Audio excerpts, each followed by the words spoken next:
Well, welcome to a new video on my channel. I hope you're doing fine. Today I want to give you an updated earnings review of Proterra, in this case the Q1 2022 earnings review. And here's an overview about the parts I want to show you. And beginning with revenue, the company had revenues of 59 million for Q1. Whereas 35 million were from the transit area and 24 million from the powered and energy area. In total, they had a net loss of around 50 million US dollars.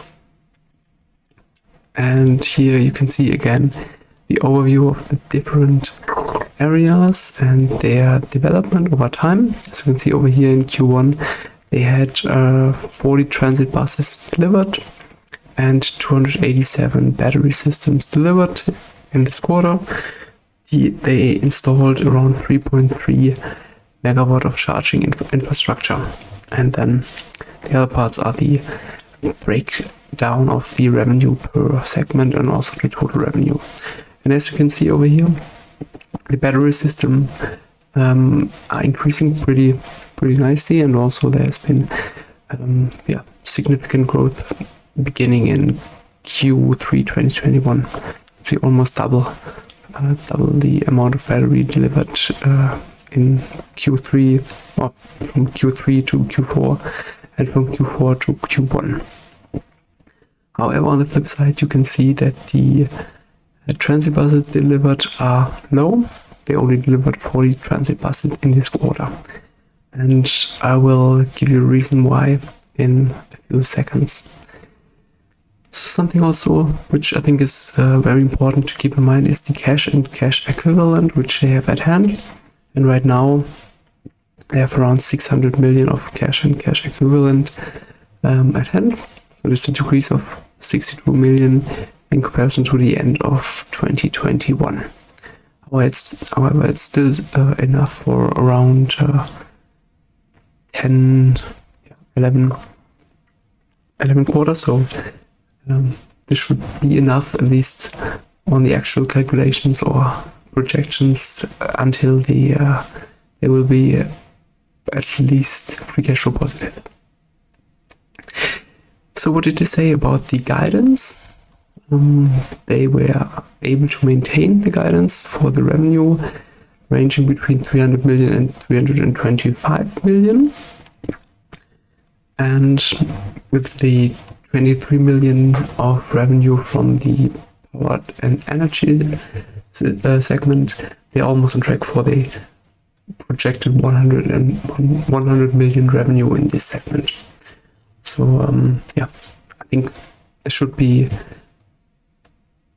able to achieve these milestones which they set in the beginning or at the end of fiscal year 2021. So what about the guidance? After the 59 million of revenue in the first quarter, are these guidance, or is the guidance realistic? So this would mean after 59 million of revenue, they have between 241 and 266 million of revenue left for the last 3 quarters, which then would be on average 80.3 to 88.6 million of revenue per quarter, which is between 17 and 29% more than the best quarter, which was 86 million of revenue. I think it was Q4 2021. So if we now subtract the around 25 million per million revenue per quarter from power and energy, this leaves us with around 55 to 63 million per quarter. And if we now just translate this into buses, with around 50 buses per quarter, which they have been producing quite constantly beginning in Q4 2020 until Q4 2021, and a price of 1 million per bus. This would be 50 million with one shift, and with 2 shifts 75 million buses and also million per quarter. So if we now just calculate it, if we have 2 quarters of one shift with 50 buses and 1 quarter of 75 buses with 2 quarters, then this averages around 58 buses per quarter, which would then be on the lower end of the guidance. So in my opinion, the guidance is realistic in case there's no further negative impact of supply chains or any other reasons. Yeah, and on the flip side, if these supply chain issues ease faster than expected, then they might even be able to get on the top side or on the bottom, on the upper side of the revenue projections, which the management laid out in the beginning of the fiscal year. So now let's have a look at the projections. Right here, you can see over here, again, this were the initial investor presentation and they slashed the guidance. Initially, they had 439 million of revenue projected for 2022. However, I think this might even be possible if the scale up would have been successfully. I'm not really sure if they would have reached these numbers, but at least they would have been closer to these numbers. And unfortunately, this will also delay the time until they will be at least EBIT positive and also free cash flow positive. Yeah, so this won't be 2023, probably 2024 or even later.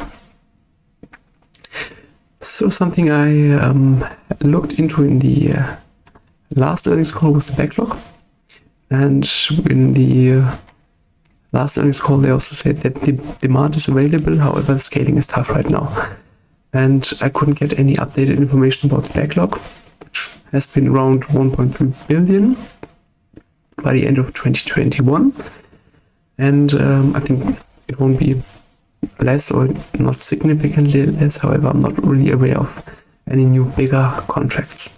There have been some contracts. I guess it's around 1.4, 1.5 billion right now. Another thing which they pointed out in their earnings release was that there are 1.3 billion in federal grants programs available in fiscal year 2020.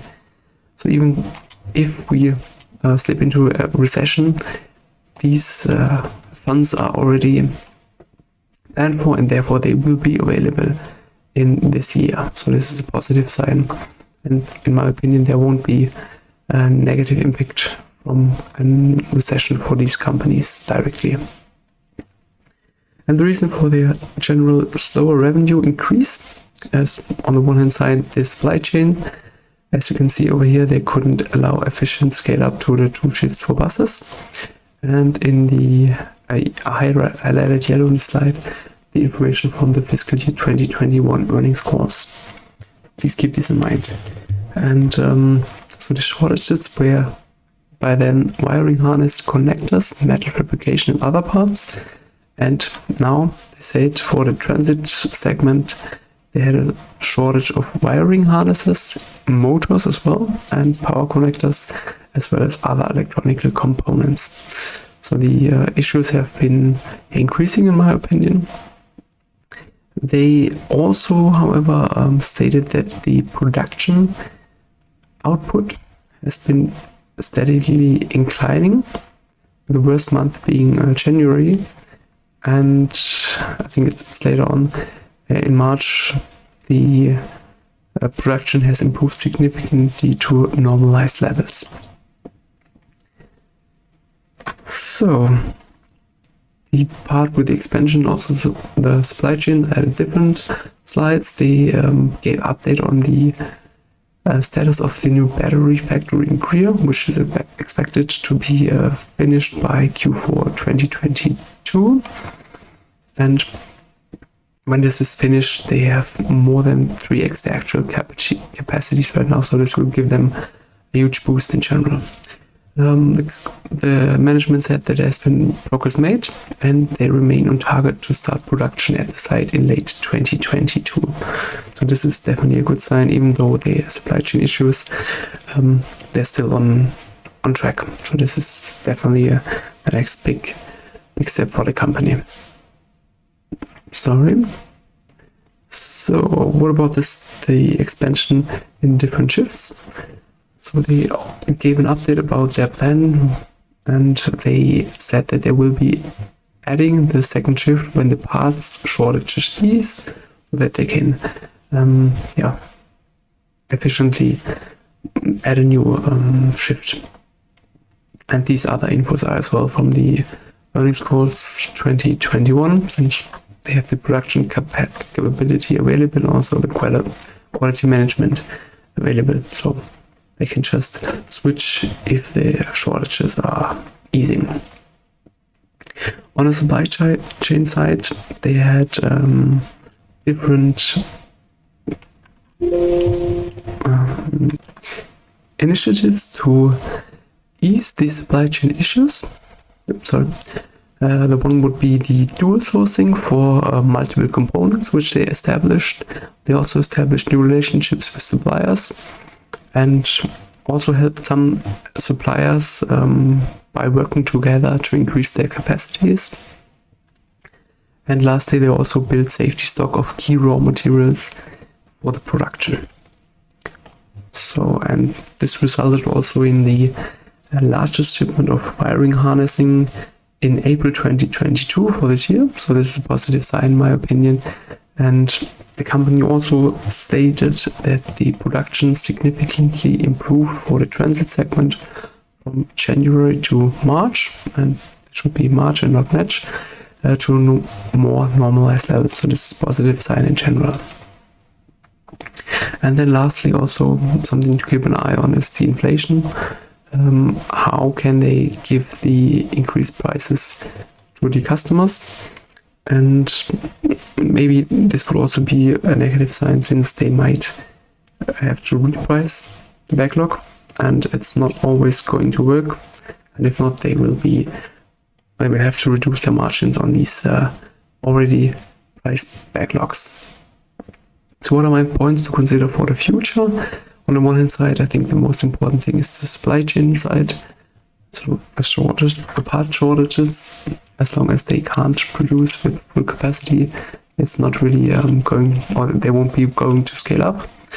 So this is definitely something to keep an eye on, and also how these initiatives they introduced will hopefully positively affect these shortages.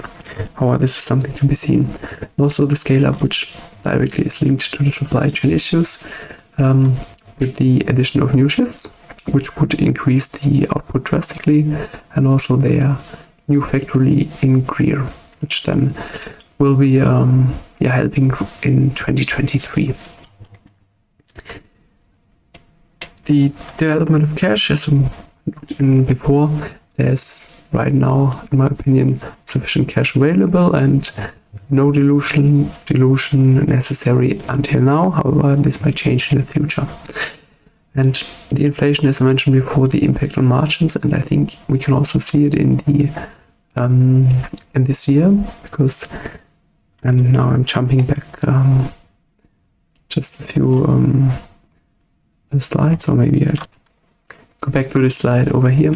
As you can see, they delivered 40 transit buses. However, they had 35 million in revenue. And if you look for in quarter 4, they had around 45 buses and 55 million of revenue. So it's almost the 1 million per bus. And also going back, it's the same already here. However, now it's slightly lower. So my hypothesis is that this is due to the increased prices, which they can't give through to their customers. So this is something to definitely have a look in the future. And I think this is all I wanted to show you. And to sum it up, I think it was a quite good earnings. Given the fact that there are some global issues right now, and will be interesting to see if these problems will be solved in the future and how they can scale up. And therefore, I will be having a look at the next earnings as well. I think it's on in the 10th of August or at the beginning of August. So we'll be looking at them as well.